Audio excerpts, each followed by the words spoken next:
নমস্কার, আমি সুতপা দাস। তো আজকে আমি ইতিহাসের একটি গুরুত্বপূর্ণ অধ্যায় বা টপিক নিয়ে আলোচনা করব, যেই টপিকটির উপর ভিত্তি করে তোমাদের আপকামিং যে সেন্ট্রাল গভর্নমেন্ট বা স্টেট গভর্নমেন্টের যে জিকে যে পোর্শন রয়েছে ইতিহাসে, সেই টপিকগুলোকে আমি কভার করার চেষ্টা করব। তো আজকে আমাদের আলোচ্য বিষয় মোহনদাস করমচাঁদ গান্ধী বা মহাত্মা গান্ধী। তো মহাত্মা গান্ধী জন্মগ্রহণ করেছিলেন 1869 সালের 2রা অক্টোবর। গুজরাটে তিনি পোরবন্দরে জন্মগ্রহণ করেছিলেন এবং এই গুজরাটের পোরবন্দর সুদামপুরি নামেও পরিচিত। গুজরাটের পোরবন্দর এটি সুদামপুরি নামেও পরিচিত। মোহনদাস করমচাঁদ গান্ধীর পিতা ছিলেন করমচাঁদ উত্তমচাঁদ গান্ধী বা তিনি কাবা গান্ধী নামেও পরিচিত ছিলেন। মোহনদাস করমচাঁদ গান্ধীর পিতা পেশায় ছিলেন পোরবন্দরের একজন দেওয়ান এবং পাশাপাশি মাতা ছিলেন পুটলিবাই। তিনি প্রাণামী বৈষ্ণব ফ্যামিলির থেকে বিলং করতেন, অর্থাৎ মহাত্মা গান্ধী ছোটবেলা থেকে কিন্তু এই বৈষ্ণব যে পরিবার রয়েছে বা এই যে বৈষ্ণব ধর্ম তার প্রতি অনুরাগী ছিলেন। এমনকি আমরা মহাত্মা গান্ধীর যদি অটোবায়োগ্রাফি পড়ি তাহলে দেখতে পারবো তিনি সেখানে উল্লেখ করেছেন যে তার মা বিভিন্ন একাদশী ও বিভিন্ন ধর্মীয় অনুষ্ঠান উদযাপন করতেন। তো ছোটবেলা থেকেই মহাত্মা গান্ধীর উপরে এই বৈষ্ণব যে ধর্ম তার একটা গভীর প্রভাব পড়েছিল এবং মহাত্মা গান্ধীর যিনি গ্র্যান্ডফাদার বা ঠাকুরদা ছিলেন তিনি ছিলেন উত্তমচাঁদ গান্ধী বা আলিয়া সোটা গান্ধী এবং তিনি কাথিয়াওয়াড় ডিস্ট্রিক্টের কিন্তু প্রাইম মিনিস্টার হিসেবে কাজ করেছিলেন। তো এবারে বলি যে গ্র্যান্ডফাদার বা ঠাকুরদার নাম উত্তমচাঁদ গান্ধী, তার বাবার নাম করমচাঁদ উত্তমচাঁদ গান্ধী এবং তার নাম মোহনদাস করমচাঁদ গান্ধী। মিডিল সেকশনে অর্থাৎ গুজরাটি ঐতিহ্য অনুযায়ী মিডিল সেকশনে পুত্রের মধ্যম জায়গায় বা মিডিল নেমে পিতার নাম ব্যবহার করা হতো। সেই কারণে কিন্তু মোহনদাস করমচাঁদ গান্ধীর বাবা তার ঠাকুরদার নাম মিডিল নেম হিসেবে ইউজ করেছেন এবং মোহনদাস করমচাঁদ গান্ধীও কিন্তু তার বাবার যে করমচাঁদ গান্ধী তার নামটা তিনি তার মধ্যম বা মিডিল নেম হিসেবে ইউজ করেছিলেন। তো এবারে আসি যে মহাত্মা গান্ধী ছোটবেলাতে যে পুস্তকগুলোর দ্বারা অনুপ্রাণিত হয়েছিল, রামায়ণ, গীতা, হরিশ্চন্দ্র, শ্রবণ পিতৃভক্তি। তো এই সমস্ত গল্পগুলোর মাধ্যমে বা গল্পগুলো শুনে শুনে মহাত্মা গান্ধীর মনে কিন্তু ধর্ম সম্পর্কে নতুন ভাবনার উদয় হয়েছিল এবং পাশ্চাত্য যে দার্শনিক বা ওয়েস্টার্ন ফিলোসফার্সের মধ্যে লিও টলস্টয়ের কিংডম অফ গড, জন রাস্কিন্সের আনটু দ্য লাস্ট এবং ডেভিড থরোর সিভিল ডিসোবিডিয়েন্স এই গ্রন্থগুলো পড়ে মহাত্মা গান্ধীর যে দার্শনিক চিন্তাভাবনা সেটার বিকাশ ঘটেছিল। এছাড়াও আমরা জানতে পারি যে মহাত্মা গান্ধী তিনি যে তাদের বাড়িতে ছিলেন অর্থাৎ ইন দেয়ার হাভেলি, সেই হাভেলির মধ্যে কিন্তু রাম, শিব এই সমস্ত নিত্য পুজো করা হতো।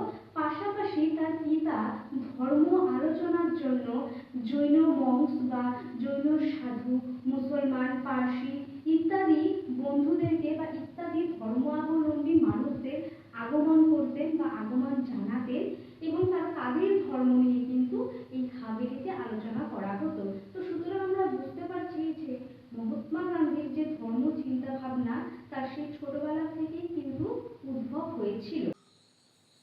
1883 সালে 13 বছর বয়সে গান্ধীজি বিয়ে করেছিলেন 14 বছর বয়সী মেয়ে কস্তুরবা গান্ধীকে এবং এই কস্তুরবা গান্ধীর বয়স তখন 14 বছর ছিল এবং গান্ধীজির থেকে তিনি 1 বছরের বড় ছিলেন। 1883 সালে তাদের বিবাহ হয়েছিল এবং গান্ধীজি তার স্ত্রীকে শর্টে বা বলে ডাকতেন।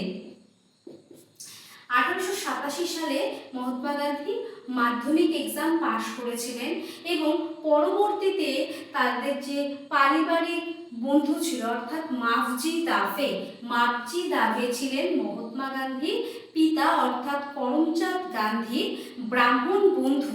এই মাপজি দাভে মহাত্মা গান্ধীকে উপদেশ দিয়েছিলেন লন্ডনে গিয়ে ব্যারিস্টারের জন্য পড়াশোনা করতে কিংবা ল নিয়ে পড়াশোনা করতে।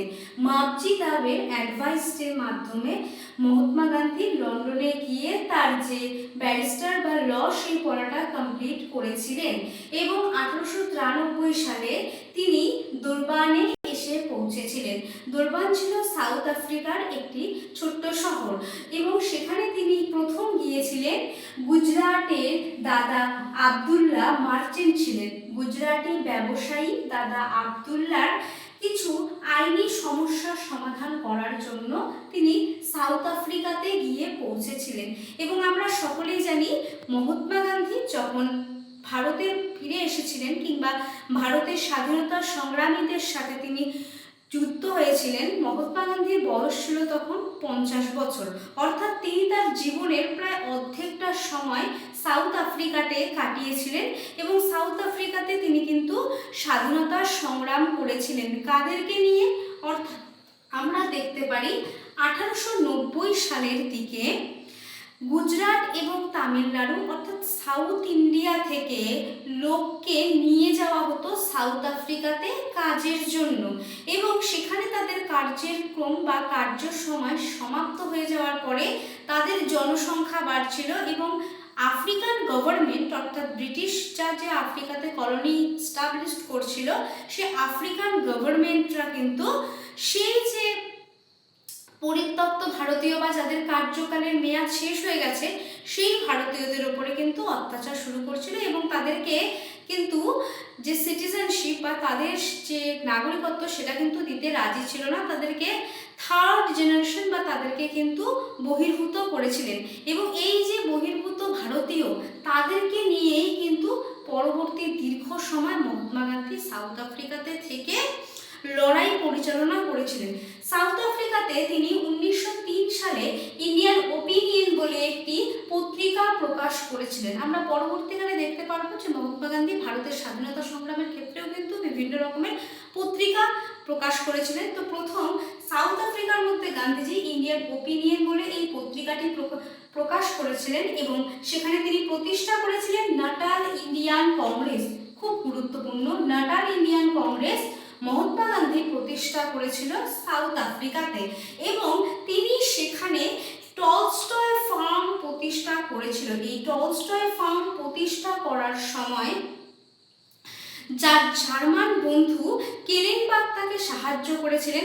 ভারতবর্ষ থেকে রতন টাটা নগদ 25,000 রুপিস বা 25,000 টাকা রতন টাটা দিয়েছিলেন এবং মুসলিম লীগ এবং কংগ্রেস সরকারও কিন্তু তাদেরকে সাহায্য করেছিলেন এবং পরবর্তীকালে 1914 সাল নাগাদ গান্ধীজির সাথে গান্ধী স্মার্ট ট্রিটি বা গান্ধী স্মার্ট সন্ধির মাধ্যমে গান্ধীজি ভারতে ফিরেছিলেন এবং যে দিন গান্ধীজি ভারতে ফিরেছিলেন সেই দিনটি কুম্ভ মেলা হচ্ছিল বা কুম্ভ মেলা আয়োজন করা হয়েছিল ভারতবর্ষে।